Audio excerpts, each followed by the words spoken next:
अस्सलाम वालेकुम नाजरीन, मोहम्मद इमरान एडवोकेट बात कर रहा हूँ। आज मैं आपको एक बहुत अहम चीज़, प्रॉपर्टी का काम जो शहरों में कम अज़ कम लोग रहते हैं वो सारे ही करते हैं, और आपको ऐसी एहतियात आज बताऊंगा कि कल को आपको हथकड़ी लगने से बच जाएगी, और आपके पैसे ज़ाया नहीं होंगे टैक्सेस की सूरत में जो मिडिल मैन खा रहे हैं। और ओवरसीज़ के लिए ये स्पेशली कि जब वो बाहर चले जाएंगे रजिस्ट्री करवा के, अगर उनके टैक्सेस जमा नहीं होंगे, चोरी होंगे, तो इसमें जो गवर्नमेंट जब ये पकड़ती है इस तरह की चीज़ें, तो फिर उसमें आप पे 420, जिसको आसान लफ्ज़ों में 420 68 71 कहते हैं, वो आप पे लागू होगी, क्योंकि उसमें फिर वो डॉक्यूमेंट में बहुत ज़्यादा कटिंग होगी, सब रजिस्ट्रार के साइन करने पड़ेंगे। तो टैक्सेस देते वक्त आपने होशियार रहना है, और ये कतई नहीं सोचना कि हमने ये टैक्स बचा लिया है तो हम बच जाएंगे। किसी भी वक्त आप कानून के शिकंजे में आ सकते हैं।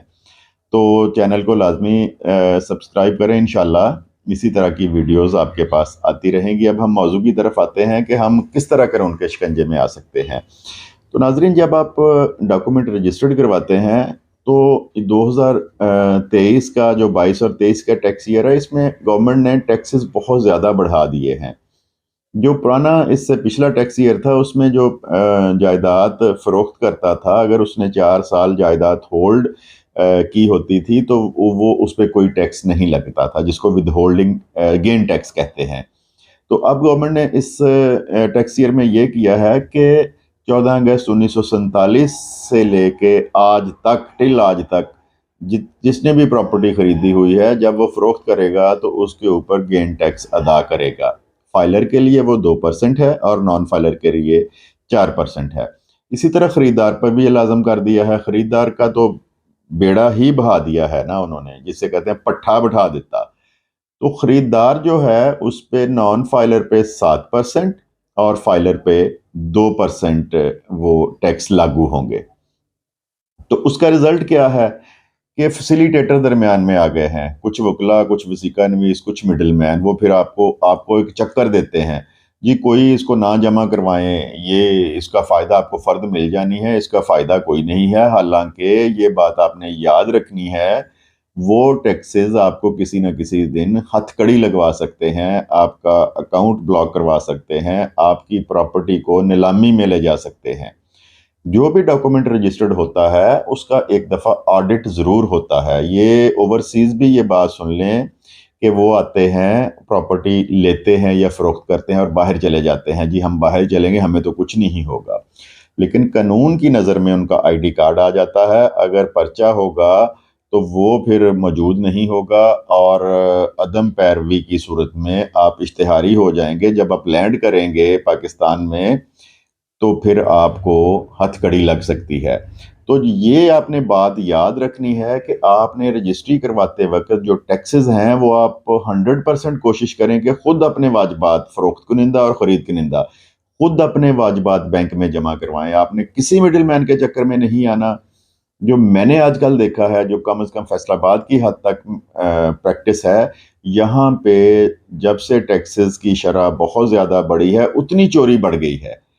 तो जब ये चोरी पकड़ी जाएगी आप कानून के शिकंजे में भी आएंगे, आपका अकाउंट भी ब्लॉक हो सकता है, आपको हथकड़ी भी लग सकती है, और आपकी प्रॉपर्टी भी जा सकती है कुर्की में।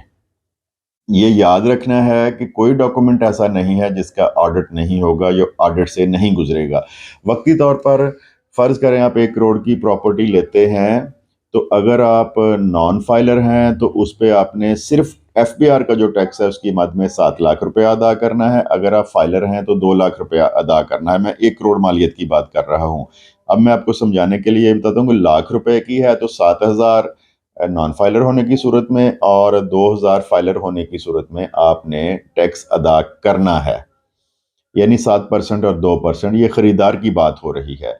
तो फैसिलिटेटर क्या करते हैं कि अगर आपका 7 लाख बना है तो कहते हैं जी लाख रुपया दें जी, ये हो जाएगा ऐसे ही काम। वो लाख रुपया आपका रिश्वत की मद में चला जाएगा, और वो 7 लाख आप पे उसी तरह ही स्टैंड रहेगा, जो कि आप पे कभी भी पर्चे का मौजब भी बन सकता है, आपकी जायदाद की कुर्की का भी मौजब बन सकता है, और आपकी بینک اکاؤنٹ بھی اس سے بند ہو سکتا ہے۔ گورنمنٹ اپنے پیسے چھوڑتی نہیں ہے کبھی، وہ بڑے چوروں کے چھوٹ جاتے ہیں، جن کی اربوں خربوں کی چوریاں ہیں وہ نہیں پکڑے جاتے، اگر پکڑے بھی جائیں تو وہ نکل جاتے ہیں، لیکن آپ پہ جب یہ ہوگا تو آپ ضرور پکڑے جائیں گے۔ آپ نے حال میں پچھلے دنوں جو بھی کوئی رجسٹری کروائی ہے تو اپنے جنہوں نے یہ کام کیا ہے وہ اپنے ٹیکسز کو لازمی کلیئر کریں، اور ان کی رسیدیں اپنے وکلا سے اور اپنے وثیقہ نویس سے، جس سے بھی آپ نے وہ رجسٹری کروائی ہے اس سے لازمی حاصل کریں کہ فیوچر میں اس طرح کی قباحت سے آپ بچیں۔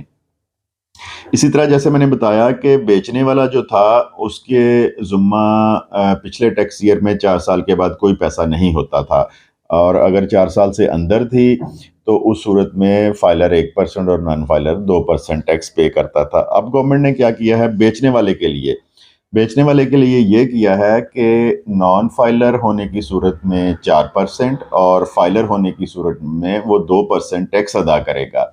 لیکن لوگ کیا کرتے ہیں کہ وقتی طور پہ ان میں سے تھوڑے سے پیسے دے کے اپنے وکیل کو وثیقہ نویس کو کہتے ہیں جی ہمیں اسی طرح ہی رجسٹری پاس کروا دیں، وہ جو پیسے آپ نے اب دیے ہیں وہ رشوت کی مد میں چلے جائیں گے، اور کیونکہ اب 4 سال والا پیریڈ ختم ہو چکا ہے، اب جب سے پاکستان بنا ہے اس وقت سے یہ شروع ہو گیا ہے آپ کے اوپر جو ٹیکس لگتا ہے، تو وہ کسی صورت میں نہیں نکلے گا۔ فیسیلیٹیٹر آپ کو بہت کہیں گے اپنے 10 20 30 40 50 ہزار، مطلب فرض کریں جس طرح میں نے بتایا ہے کہ کروڑ کی پراپرٹی ہے، نان فائلر ہونے کی صورت میں 4% فروخت کنندہ کو لگے گا اور فائلر کی صورت میں 2%، تو وہ کہیں گے جی لائیں جی 50 ہزار آپ کا ٹیکس معاف اور آپ کی رجسٹری مل جائے گی۔ وہ رجسٹری تو آپ کو مل جائے گی، فرد بھی مل جائے گی، لیکن آپ ایک نہ ایک دن پھنسیں گے اس میں، آپ پہ پرچہ بھی ہو سکتا ہے، آپ کی جائیداد بھی کرک ہو سکتی ہے۔ اور میں نے پچھلے دنوں میری نظروں سے ایک FIR گزری ہے، اس میں فراڈ تو کیا ہے مڈل مین نے، لیکن جو عورت بیان دے کے گئی ہے اس پہ بھی پرچہ ہو گیا، جو خریدار ہے اس پہ بھی پرچہ ہو گیا، اور جو وٹنس تھے 2 ان پہ بھی پرچہ ہو گیا۔ ان کا تو کوئی قصور نہیں ہے، بے شک ان بیچاروں نے پورے پیسے دیے ہوں گے۔ تو یہ پوری احتیاط کریں، جس طرح نفسا نفسی آج کل پڑی ہوئی ہے، کوشش کریں کہ اپنے ٹیکسز جو ہیں وہ خود جمع کروائیں۔ اس کے بارے میں مزید آپ کو سمجھانے کے لیے ایک اور ویڈیو آپ کو انشاءاللہ 2-3 دنوں میں آپ کے لیے بناؤں گا کہ آپ نے کس طرح بچنا ہے اس کام سے، تو چینل کو لازمی سبسکرائب کریں۔ اس طرح کی جو ویڈیوز ہیں وہ آپ کی زندگی میں آپ کو بہت زیادہ معلومات دیں گی، اور جو فیوچر میں آپ کسی اس طرح کی مصیبت میں پھنس سکتے ہیں، اگر یہ معلوماتی ویڈیو دیکھیں گے تو آپ اس سے یقیناً بچ جائیں گے۔ تو چینل کو جو ہے اس کو شیئر بھی لازمی کریں اور ویڈیو کو لائک کریں۔ آپ کا بہت بہت شکریہ۔ خدا حافظ۔